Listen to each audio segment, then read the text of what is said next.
Hello guys, welcome to my channel Let's Learn Together. I'm Reva and I hope you all are fine and healthy. So this is the first video lecture on economics. Here I have discussed the top 10 MCQs that were recently asked in GKSSB exams and are going to be very useful in finance account assistant exam. So let's start the video. Question number 1 here is which of the following is not a role of RBI in Indian economy? तो इनमें से कौन सा role जो है वो RBI का नहीं है? Option A declaration of budget, B manager of foreign exchange, C issuer of currency और D monetary authority. Mark your answer. देखो बच्चों, अगर आप सीधे ही बात करते हैं कि बजट की, तो बजट तो जो रोल है वो आरबीआई का हो ही नहीं सकता, क्योंकि बजट किसका रोल है? ये फाइनेंस मिनिस्ट्री का रोल है. Okay, so these three are the roles of RBI. और अगर हम अदर रोल्स की बात करते हैं तो here are some other roles, that is banker to government, supervisor of financial system, foreign exchange management, monetary policy, issuer of currency and bankers to bank. So students, हम थोड़ा आरबीआई के बारे में रिवाइज कर लेते हैं. RBI is a central bank of India that was established on 1st April 1935 based on the recommendation of Hilton Young Commission. Its headquarters is in Mumbai and originally it was private bank. ठीक है, और nationalise कब हुआ था? 1949 को. अगर हम बात करते हैं इसके गवर्नर की, तो जो 25th गवर्नर हैं अभी वो हैं शक्ति कांता दास. तो आप 24th गवर्नर कौन थी वो आप कमेंट सेक्शन में बताइएगा. So there are 4 deputy governors of RBI. First one is Mahesh Kumar Jain, second is MD Patra, third is M Rajeshwar Rao and fourth one जो अभी रिसेंटली अपॉइंट हुए हैं मई 2021 में वो हैं टी रवि शंकर. तो इन्होंने रिप्लेस किसको किया है? बीपी कननगो को. और अगर हम महेश कुमार जैन की बात करते हैं तो इनका टेन्योर अभी ख़त्म होने वाला था, मगर अभी इनके टेन्योर को एक्सटेंड कर दिया गया है for 2 years. So let's move on to the question number 2. Which of the following is not a suitable method of privatization? तो इनमें से कौन सा प्राइवेटाइजेशन का मेथड नहीं है? You can mark your answer. So the correct option here is B, mergers. तो mergers जो है प्राइवेटाइजेशन का मेथड नहीं है. तो merger है क्या? Basically joining of 2 or more companies. ठीक है, तो हुआ क्या था बेसिकली 1991 में जब इकोनॉमिक रिफॉर्म्स आए थे तो गवर्नमेंट ने 3 इनिशिएटिव लॉन्च किए थे, that is liberalisation, privatisation and globalisation. तो प्राइवेटाइजेशन में क्या हुआ था?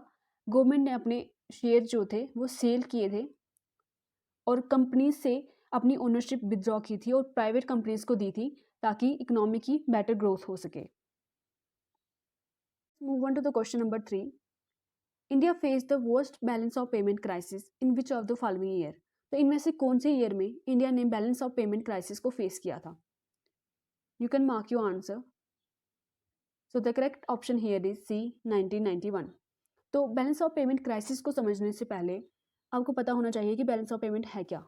तो basically it is a statement जो कि रिकॉर्ड करती है transaction of a country and it's individual with other countries. ठीक है, ये सभी जो ट्रांजैक्शन एक कंट्री करती है और उसके इंडिविजुअल करते हैं दूसरी कंट्रीज के साथ, ये उसको रिकॉर्ड करती हैं. और क्राइसिस से हम क्या समझते हैं? अगर इनफ्लो ऑफ फंड एक कंट्री में है वो लेस हो रहा है आउटफ्लो ऑफ फंड से, तो that will result in balance of payment crisis. Opposite is surplus. Okay, so इसके कॉजेज क्या थे? बेसिकली जो गवर्नमेंट एक्सपेंडिचर था वो बहुत ज़्यादा इंक्रीज हो गया था as compared to government earning, और जो एक्सटर्नल और इंटरनल डेट थे वो भी बहुत ज़्यादा इंक्रीज हो गए थे. So let's move on to the question number 4. Who won the Nobel prize in the field economics in 2020? तो नोबेल प्राइज इकोनॉमिक्स में किसको मिला है? You can mark your answer. So the correct option here is C, Robert Wilson. Robert Wilson को ये अकेले award नहीं मिला है, ये अवार्ड उनको ज्वाइंटली मिला है विद पॉल एम मिलग्रॉम के साथ. ठीक है, ये दोनों ही अमेरिकन हैं और मिला किसके लिए है इनको? For improvement to auction theory and invention of new auction format. ठीक है, तो ऑक्शन होता क्या है, नीलामी होती है, ठीक है, sale of property at highest bid. तो उसमें ऑक्शन थ्योरी में इम्प्रूवमेंट के लिए और न्यू फॉर्मेट जो ऑक्शन के हैं उसको इन्वेंट करने के लिए इनको ये अवार्ड मिला है। अदर अवार्ड्स देख सकते हैं आप जो 2020 में मिले हैं।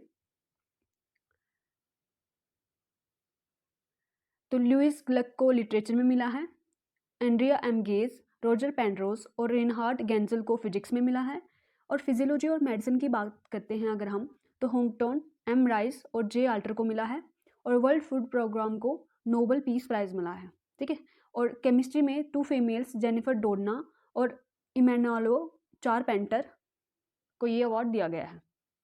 ये अवार्ड्स बहुत इंपॉर्टेंट है गाइस, क्योंकि जो भी मैंने शिफ्ट्स के पेपर देखे हैं कश्मीरी माइग्रेंट के और असिस्टेंट कंपाइलर के, तो हर एक शिफ्ट में नोबेल प्राइज़ के विनर्स पूछे गए हैं।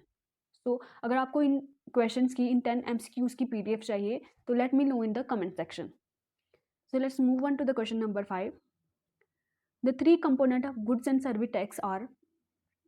तो गुड्स और सर्विस टैक्स के 3 कंपोनेंट कौन से हैं? I think this is the easiest one. तो correct option here is D, CGST, SGST and IGST। Okay, तो C for centre goods and service tax, S for state goods and service tax and I for integrated goods and service tax, ठीक है। अगर हम बात करते हैं CGST और SGST जो लगता है जब इंपोर्ट और एक्सपोर्ट होता है with in the same state, और IGST कब लगता है जब इंटर स्टेट सेल होती है, ठीक है। तो अगर हम GST को थोड़ा रिवाइज करें तो GST इम्प्लीमेंट कब हुआ था? It was implemented on 1 July 2017। और अगर हम JNK की बात करते हैं, it was implemented on 8 July 2017। Okay, तो GST बेसिकली एक डेस्टिनेशन बेस्ड टैक्स है और चार्ज होता है at place of consumption. So let's move on to the question number 6। Which among the following is popularly known as Indian securities market watchdog? तो इसमें से किसको इंडियन सिक्योरिटीज मार्केट का regulator कहा जाता है? Option A RBI, B NABARD, C SBI or D SEBI. So students, as you all know that RBI is the regulator of banks and NABARD is also a bank. It stands for National Bank for Agriculture and Rural Development. और ये इसका role क्या है? तो ये provide करता है credit for the development of agriculture and small scale industries and village industries. और SBI is also a bank and SEBI stand for Security Exchange Board of India. So it is a regulatory body for securities and commodity market in India.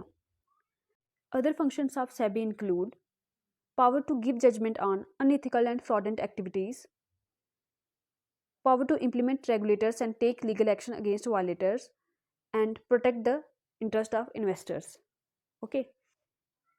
और अगर हम बात करते हैं SEBI की establish कब हुआ था SEBI, तो it was established on 12 April 1992.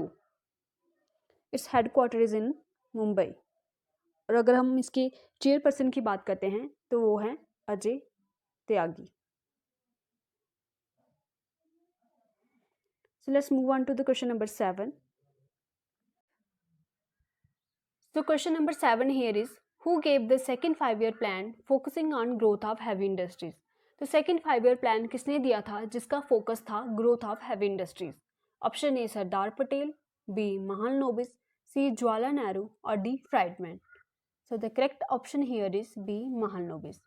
अगर हम 5-year प्लान्स की बात करते हैं तो that were developed and executed by planning commission that was set up in 15 March 1950, ठीक है। अगर हम फर्स्ट 5-year प्लान की बात करते हैं तो उसका पीरियड जो था 1951 से 1956 तक था, जिसका टारगेट जो था 2.1% था और एक्चुअल ग्रोथ रेट जो हुई 3.6% थी, ठीक है। मतलब ये सक्सेस था, ओके।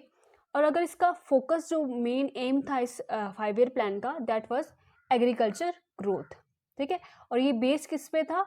हार्वर्ड डोमर मॉडल पे फर्स्ट 5-year प्लान बेस था। सेकेंड 5-year प्लान का जो पीरियड था 1956 से 1961 था, जिसका टारगेट ग्रोथ इन्होंने रखा 4.5% और अचीव कितना हुआ 4.3%, ठीक है। ये रेड कलर इंडिकेट कर रहा है कि ये प्लान जो है वो सक्सेसफुल नहीं रहा और ये बेस्ड किस पे था? PC महालनोबिस मॉडल पे। टोटल 5 ईयर प्लान अगर हम देखते हैं तो वो है 12, ठीक है, 12 थे जो कि एंड हुए 2017 में। एक्चुअली जो प्लानिंग कमीशन था एनडीए गवर्नमेंट ने 2014 में उसको डिसॉल्व कर दिया था, ठीक है। तो उसको रिप्लेस करके फिर नीति आयोग लाया गया, ठीक है। नीति आयोग को लाया, कब लाया, 2015 में उसको रिप्लेस करके लाया। तो तब से ये 5 ईयर प्लान जो हैं वो डिसॉल्व कर दिए गए। So let's move on to the question number 8. Which of the following pairs is correctly matched with regard to balance of payment account? ठीक है, इनमें से कौन सा pair balance of payment account के अकॉर्डिंग करेक्टली मैच है? तो इस क्वेश्चन को समझने से पहले हम बैलेंस ऑफ पेमेंट को अच्छे से डिटेल में समझ लेते हैं। हमने पहले ही डिस्कस किया कि बैलेंस ऑफ पेमेंट एक ऐसी स्टेटमेंट है जो कि रिकॉर्ड रखती है किसी भी पेमेंट का या रिसिप्ट का जो कि एक नेशनल और उसके नेशनल्स करते हैं विद एनी अदर कंट्री, ठीक है। किसी भी अदर कंट्री के साथ जो भी वो ट्रांजैक्शन करते हैं उसका रिकॉर्ड बैलेंस ऑफ पेमेंट रखती है।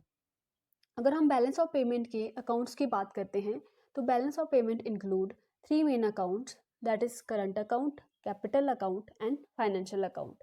करंट अकाउंट जो रिकॉर्ड करता है वो flow of goods and service in and out of a country, ठीक है। कैपिटल अकाउंट रिकॉर्ड करता है capital expenditure and income of a country, where financial account measures the increase or decrease in ownership of assets that a country associated with, ठीक है। यहाँ पे अगर हम देखते हैं तो डायरेक्ट इन्वेस्टमेंट रिसिप्ट, ठीक है, रिसिप्ट की बात हो रही है, ठीक है, आ रही है इन्वेस्टमेंट, तो ये क्या होगा, क्रेडिट होगा इन कैपिटल अकाउंट। यहाँ आ रहा है रिसिप्ट ऑफ ट्रांसफर पेमेंट, ठीक है, यहाँ पे रिसिप्ट आ रही है तो यहाँ पे debit in the current account, तो ये गलत है, यहाँ पे क्रेडिट होना चाहिए था, ठीक है। पोर्टफोलियो इन्वेस्टमेंट पेमेंट, ठीक है, पेमेंट की बात हो रही है तो डेबिट होना चाहिए करंट अकाउंट में, मगर ये क्रेडिट है तो ये भी गलत हुआ, ये भी गलत हुआ, ये सही है। और ये फोर्थ वन लिख लेते हैं, एक्सपोर्ट ऑफ सर्विसेज बात हो रही है, सर्विसेज हमने दी है तो इनकम हमें आएगी, तो ये क्या होगा, क्रेडिट होगा करंट अकाउंट में, मगर यहाँ डेबिट है तो इसलिए ये भी गलत है, तो option A is correct here. So let's move on to the question number 9. As per the GST Act, which of the following items is exempted from the GST? तो GST Act के अकॉर्डिंग कौन सी item को GST से बाहर रखा गया है? Option A edible oil, B spices, C hearing aid और D aerated water. So the correct option here is hearing aid. तो हेयरिंग एड को GST में नहीं इंक्लूड किया गया है, okay.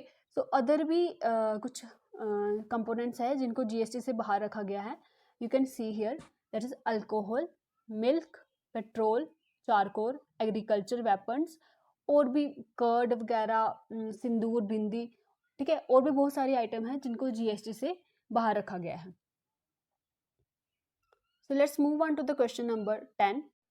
Question number 10 here is, which of the following was not a feature of the new economic reform policy introduced in the year 1991? तो economic reform policy का कौन सा इनमें से फीचर नहीं है? तो हमने ऑलरेडी डिस्कस कर चुके हैं कि न्यू इकोनॉमिक रिफॉर्म पॉलिसी जो कि 1991 में आई थी उसके 3 मेन फीचर थे, that is liberalisation, privatisation and globalisation, ठीक है। So option D is correct here, that is free trade agreement जो है वो इकोनॉमिक रिफॉर्म पॉलिसी का फीचर नहीं है। तो फ्री ट्रेड एग्रीमेंट क्या है फिर? तो ये एक ऐसा एग्रीमेंट है बिटवीन कंट्रीज जिसके अकॉर्डिंग कोई भी टैरिफ नहीं लगाया जाता और ना ही कोई कोटास लगाया जाता है फॉर एक्सपोर्ट और import of goods and services between participating countries, ठीक है।